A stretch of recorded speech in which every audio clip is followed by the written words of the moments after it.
Kementerian Pertahanan Federasi Rusia merilis rekaman kerja tempur dari awak pesawat serang Su-25 Angkatan Udara Rusia. Rekamannya diunggah di akun Telegram @moderasia pada Senin 10 April 2023. Peluncuran rudal dilakukan berpasangan dari ketinggian rendah, seperti yang tampak dalam rekaman.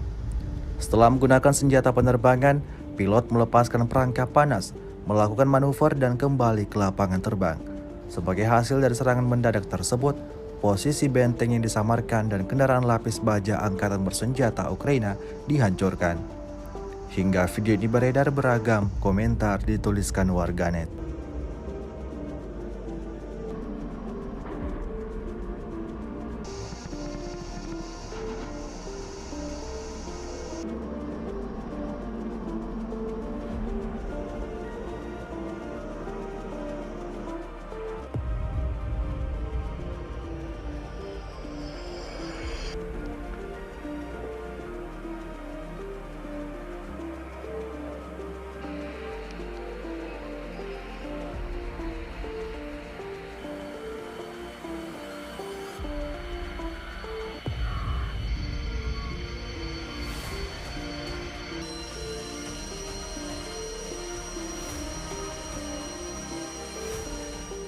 Terima kasih sudah nonton.